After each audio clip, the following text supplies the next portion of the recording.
Good morning, everyone. Welcome to our small business chat. We're here this morning. I have my co-host, my right-hand woman, but my right woman, Karen from HubBiz. Hello, Karen. Good morning. Hello. Good morning. Cheers. Yes. We have a guest, Gail D'Almaine. Hello. Welcome to our 20th show. Thank you very much for joining us. Pleasure to have you here. So today, what we're going to be talking about is the importance of photography in your marketing. If you followed me, you would have definitely have heard me provide comment on this subject, because it's the one thing that I think is an essential asset to your marketing toolkit. And I think what's really important is that quality photography, not trying to get them made to do it or trying to cut the cost, but quality photography can really have an impact on everything across your marketing, from your website, your social media content, and even will impact how effective your PR is.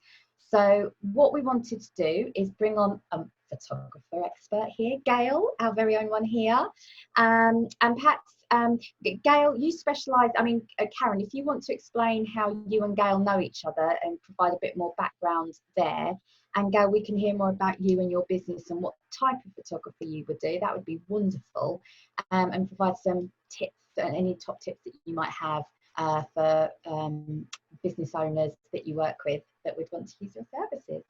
Fantastic. Welcome. So Gail and I have known each other for quite a few years now. We both live in Norwich and sunny Norfolk. And Gail, like myself, works with Ethical Women in Business, producing images for websites, for promotional purposes, graphic design purposes, but you do a lot more than that as well. I know you do sort of graphic design as well. And I've worked with Gail on quite a few photo shoots now for my business. So we've had some great fun in kind of choosing the right locations in nature that suit my brand. And we've actually picked a number of different locations, haven't we, kind of round the county, trying to find something a bit different and something kind of natural and the right colouring and everything. So we just had a photo shoot a couple of weeks ago, actually. So very exciting. So all those images should be coming out shortly. And also we both set up the Eco Meetup as well. So that was April last year. So we set the Norwich Eco Meetup up, which is a networking group for eco-conscious business owners. So we both work on that as well. Yeah. Amazing. So welcome, Gail. So thank you very much. Thank you. Is there anything else you'd like to add to that? I mean, I know I've covered briefly. You don't just do websites and PR and design. I mean, you do images for a lot more than that as well, don't you? Yes, a good image, actually, or a good set of images can be good for so many things. For example, if you suddenly get called up by a magazine and you have something for editorial use or PR use, or if you're demonstrating something, a product, it's quite good to have some proper images that show what you're doing in the right way. Yes, you can do it yourself with your phone, and of course there's a lot of that because people in lockdown have been doing their own thing, and I've actually seen some really good stuff. But what I bring to the table, I suppose, is I've come from an advertising, design, and art direction background, so that I kind of know. When I walk into a situation, I know what needs to be doing. I can see where the light is. I can see what things will look like from an outside point of view. It's very difficult when someone's photographing you to see how you're holding something or what you're doing, and you think, well, I'm doing that right, but actually the camera needs to see it in a different way. So I'm quite good at, I have the vision to direct what's going on, and I think that helps. And also, I like to make it fun, because when not everybody likes having their picture taken. It comes down to four kinds. The first person just shrinks. Some people just shrink. They just go, oh. And then I have to bring them out and allow them to let me photograph them. Some people will be warmed up quickly. Some will just be okay with it, and some will love it. They've been practicing in the mirror since they were 2, and they know what's going on. So that's fine. That's good. I think what's happening, the purpose of photography is really unusual. It's a really, it's become devalued in a way, because people think that the phone or the camera takes the image. It's not. It's the person behind it who takes the images. I have to tell my camera what to do. I have to spot the light. I have to organize things in a way that even when I'm photographing a client, they can't see that I'm doing that. It's all happening visually in the background. And I think one of the things I miss the most about photographing people is that in the past, when I've photographed women, we've sat down, we've had a cup of coffee, we've talked about their business, and suddenly when women start talking about their business, something changes in their face. They suddenly go, oh, yeah, and we were doing this, and we were doing this. And they forget while they're there, they forget that I'm going to, bring up a camera and photograph them, because they're talking about something that really empowers them. And I love it when that happens. That can't be done particularly by Zoom. It's that contact there and then that actually makes the biggest difference, I'd say. Yeah. And I think that's the importance of your expertise, and that's something that I highly value, and why I say yes, use somebody that's more experienced. That I do get a lot of people can use their iPhones, and that's great for social media if you're not of that quality where it needs to be a brand profile, and you can get away with a lot of the shots there, and a good filter. I understand that, and that's great. But you're not cutting costs, because actually the value that you're getting from your years of experience to tell the story through the images, like that's a skill that you've developed over years. And those nuances of, like you say, the lighting, making sure that the lighting's right. I have people that have done, will have product shots and there'll be shadows, or there'll be something in the way that you're trying to crop, and there's just no saving that. So you have to then start again. And one of my colleagues, she's in fashion PR, and I work closely with her.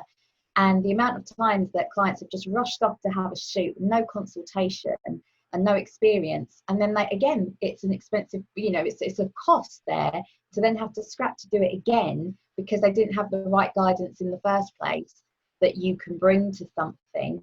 I think that's it, with everyone looking at their marketing budget. I think particularly over the next year, if they haven't been doing so already, but small business owners are always looking at their budget, but more so. I think that the value in working alongside somebody who you can look at their portfolio, you can see, is that the style that I want? Is that something that appeals to me? And then you can have that discussion. It's a consultation that you give to them as well, isn't it? Of course, you need to talk about that. You need to talk about why you want a photographic shoot in the first place. What do you need to achieve? Recently, I worked with someone who just had loads of pictures, loads and loads of pictures, and then different photographers, and then ending up with a huge bank of images to go through. Someone's got to go through all those, so to in a way, especially if you're having your images done for a website, for example, you need to know something like, if your homepage, you'll need something that's like this. But if you liken it to a billboard, that's it. It's your business on a billboard, and it's that shape, and it's long and thin, and it has to show everything in all its glory. If you think about what your business is and work out what you need for each page, the creativity that I can bring to that then is even better, because I'm not art directing and creatively directing the business. I'm doing that with the photography. So it just means that the more work that goes into it before we actually do a shoot, the better value images that you'll have. Yeah. It's not that expensive. If you look at the time that you spend on, let's say, looking for stock images, if you add all that up, and time is money. Instead of, there are some things that you probably will only get in stock photography, because I can't pop off to Barbados and take a sunset as much as I'd love to. Well, you probably not going to be able to afford things on that, but sadly. But there are things which are to do with you and your business that you might not see.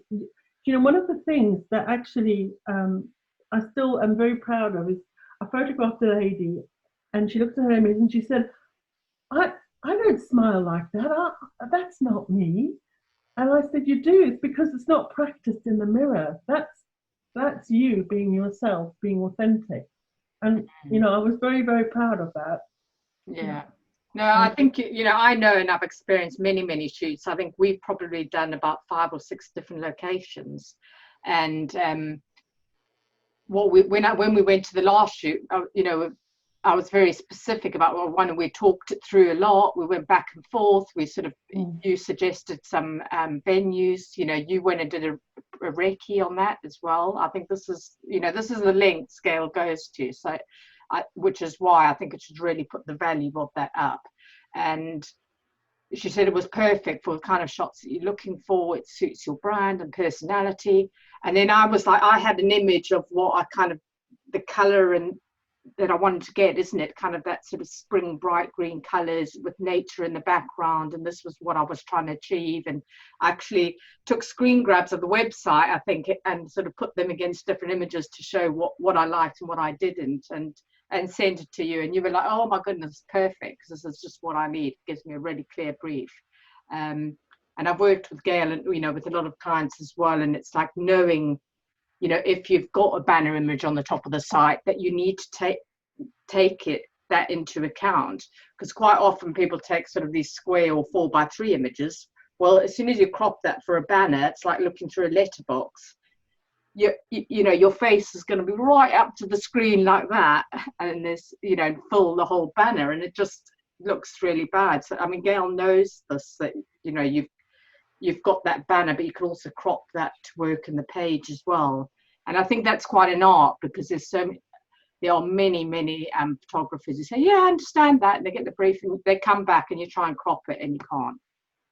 I mean, I think the other thing to realize is that if I'm photographing something that I know the location is not going to allow me that width, I will always shoot something that allows me to either add on or to continue if, for example, there's the idea that there's a building in the background and you've got all these wonderful shapes and depths and layers, then that continues on so that it looks like it's part and parcel of the image. So if it can't be done in real life, I can do it afterwards, because I know what I'm looking at, and that's an important thing to realize. A couple of other things I wanted to mention actually is something like retouching. A lot of as standard, I will retouch faces. There's always people for and against doing that. And every time someone has a go at me, some people don't need retouching. They just have kind of a natural face that doesn't really need it, or won't take it. It doesn't look right. Some people need a bit more retouching, and I always only do the minimum. But I feel that if you're going to be out there, I could drag all the lights out. I could drag all the lights and all the things, and if we have a big production, and that would like quadrillion-uple the cost of a shoot. So rather than that, I would just work with the light and then retouch something to look as if I had taken the lights there. I mean, working with all those lights will also, sometimes would scare people. So they go, what's all this? So actually trying to keep things as natural as possible is an advantage. So I do retouch faces where possible, if they need it. And I also retouch, for example, if there's a picture of someone and they've got a really bushy bush behind them, I will take out all the white bits so that it's very clear what I'm looking at. You need in your images, it needs to be very obvious what you're supposed to be looking at. You don't want your eye to wander off somewhere because you've seen a white spot in the corner or something going on that you're not quite sure what it is. It needs to be a very strong and very pure visual representation. Yeah, I think there's a lot of that as well that you do behind the scenes that people don't even realize. We did this recently, didn't we? Yeah, and I was like sitting watching you do some of the stuff, and I was like, oh my goodness, I wish I could use Photoshop like that. I thought I knew Photoshop until I saw Gail, and it's just incredible. And I thought, that amount of work that goes into it behind the scenes that people don't even realize, and they think, oh, I can just go and shoot with my phone. And you know, I take great shot. There's so much more that goes into it, and that's why I think it's so valuable. And also I think that again, I've been quite lucky and exposed to photography from different sectors. So again, food and drink, and you start to think, so again, you know, I love seeing, I know the Instagram boom when that happened, and you had all your influencers hanging off bars, trying to, you know, death-defying images. And again, I was laughing, thinking, well, actually, at least you're understanding how much goes into that perfect shot, you know, for all of, you know, like to sit there and think, oh, this is the craze. But fashion shoots, I remember Kim, who I've worked with, you know, seeing her do these huge photography fashion campaigns, coming back and then seeing where the editing lies, and then having to go back and scrub out. And I was shocked, because I would see these models in person go, why would you want to edit them? They're like, just, there's nothing to them.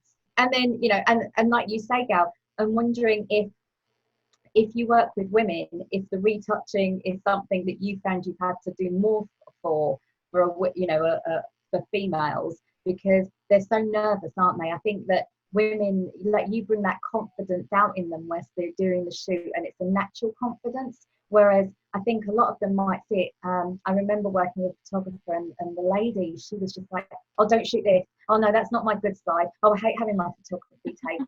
And I just saw the skill of Susanna, like, was able to coach her out and make her more relaxed. And the same as what you do. And that's why I say the value's there, because we were able to do this in like an hour shoot. Had it been me, it would have been 3 hours.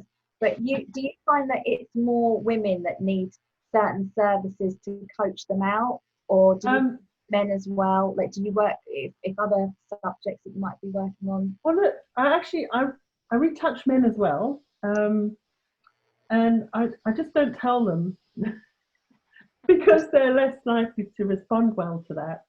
I also, for example, sometimes it's just a really small thing, and not wishing to interrupt the flow of a photographic shoot by keep saying, sit up straight, do this, do that. I would rather just have a quick, in Photoshop, just quickly bring the shoulders up slightly.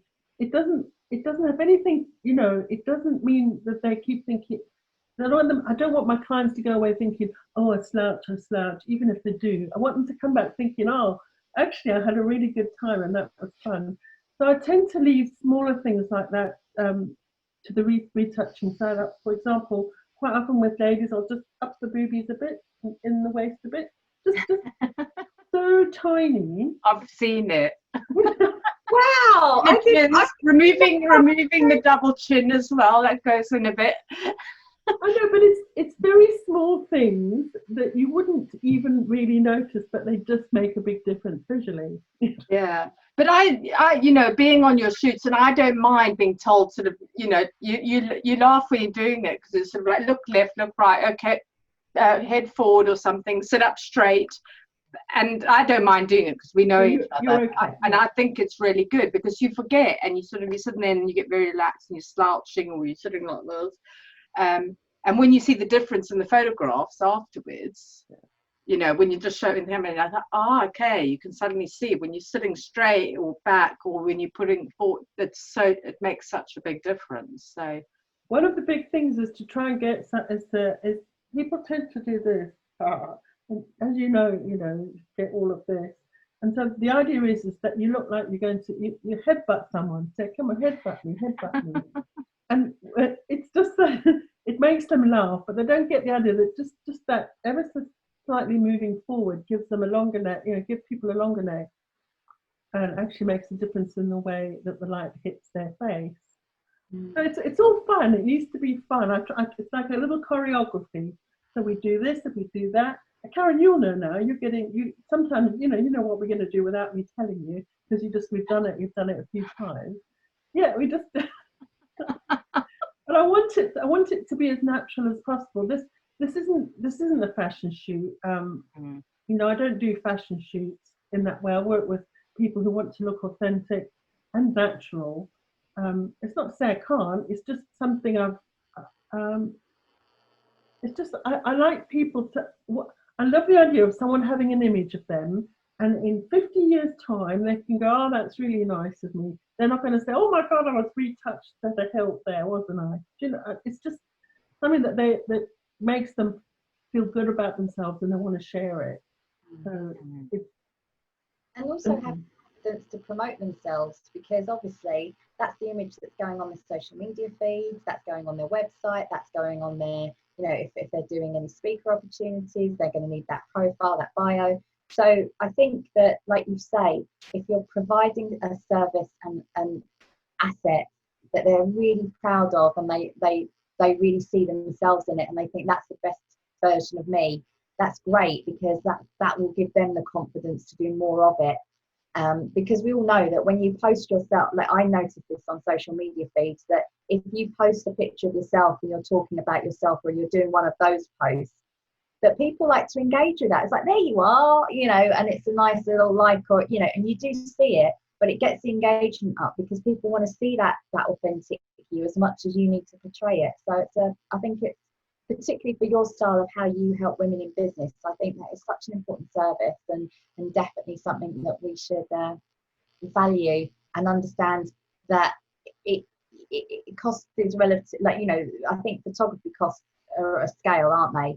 So the way that I say it is that there should be a good baseline of quality photography, and, you know, just be prepared that if you go below that, then you're not just not going to get the service. And bear in mind your level of expertise and where you are on the scale. You've got so much to offer that, you know, like you say, you want that to be lifetime images, not just for one campaign. yeah, you know the business, when you're growing your business, then you go out and the business was started in 1999, and you have a picture of you doing that business. I want it to still be a fabulous image, you know. Tough story. Yeah. Something to keep, because that photos will be up there forever. And I mean, I quite like the idea as well of doing kind of seasonal images, and that's something you offer as well. So you can, you know, you can look at doing things, you know, with throughout the 4 seasons as well, to sort of add to your portfolio and change things up and use on social media and banners and things like that as well, isn't it? Yeah, you know, once we have a working relationship, it's much easier to say, right, hang on, I'm just going to change a lens, and then we can do something. You know, the shots we did at the lighthouse, I just changed my lens and I changed my point of view. We've ended up with something really different. That's for social. But I would say that's for social media mostly. You know, but it's just a different kind of image, and I think it's something to have in the bag in case. In fact, it would probably be quite nice editorial as well, I think, Karen. Yeah, it is. I mean, some of them I could even sort of print off and frame and give it to my family. You know what I mean? Excuse me, that's not included. There's some just really nice pictures there, and it's all very natural. Sorry, what did you say? No, so that's not included if you send it to your mom. No. No, it's important to know when you're buying an image also what it's used for. You know, if you're going to, you know, Karen and I haven't done this, but because we've kind of got to know each other in a different way, you have to normally, it's good to have a discussion, say, right, I'm going to need it for my website, I'm going to need it for social media, I'm going to need it for editorial, profile, I need, and I need to define the image. We need to define the image usage. For example, if I'm going to take pictures of you and then you're going to sell them on to someone else, that make me pretty cross, actually. No, you can't do that. Also, so if you're going to use an image for and put it on a bag and sell it, that's a different kind of license. The raw file, the initial files belong to the photographer. So the originals always belong to the photographer. Because usually you only need an image for a certain purpose and for a certain time length. And that's what's involved in the cost. If you want it forever so that you can do whatever you like to it, you might be able to persuade the photographer to sell you that raw file, but it'll probably be very, very expensive. And, you know, why would you? I don't know. I think that's a really important point, because every photographer that I have to work with, we have to specify what's the license, what you're using it for, and it will change the cost. So again, if you're going to use your photography for like an advertising campaign, that is a different license to somebody that's using it for PR or social or website use. So it's really important to sit with your photographer, and experienced photographers like Gail will sort of steer the conversation, but just be clear as to why you're using photography, as you said earlier, Gail. where is it going to appear, and therefore what formats will you require, and really what you want to get out of it, what sort of the style is. But there are photographers like Gail, and I know a whole host as well. Karen, again, in your network, Gail, you'll also recommend some really good photographers. But again, that's where the value is. They're going to sit down and take you through that process to make sure that you can use that in for your assets for a host of reasons. So yeah, thank you so much, Gail. It's always lovely to chat to photographers. I love the process behind it. I love the stories behind it as well. Hearing about Karen, I've always loved Karen's photography. Actually, I remember when you showed your first set, and I just absolutely loved them. I thought they just really pinged out like your personality, your values, and so that is something that whenever I'm looking for photography, you're looking for different reasons as to why you're using them, but particularly with brands, personality shoot, how that comes across. So much to think about and consider about who you're going to choose to work with. But thank you for your time, Gail. Just a quickie. I have got how to write a brief. I've got a little PDF which has got some ideas about, which will get you thinking about how to brief a photographer so that expectations are managed all the way down the line. So if anybody comments on the page, I will send them a copy of that, if that's all right. Fantastic. Absolutely, thank you. Can you send it? Is there a link, or is it just a PDF that you have to send them? Do you need their emails, or? There isn't a link, because I've just been very I don't know, I like the personal touch. Sure, no, that's absolutely fine. We'll make sure, just comment if you'd like that PDF. There's both mine and Karen's pages, so please comment underneath, and we'll both flag it up to Gail as well and tag her in to make sure that she can send you. Yeah. Fantastic. Thank you for joining us. Thank you so much. Thank you. 20th show on the 20th, going on to our baby turns 21, Karen, next week. Yeah. Yes. Yay. Woo. So the champagne instead of the coffee. Thank you so much. See you next week, guys. Bye. Thank you. Thanks Take care. for Thank you.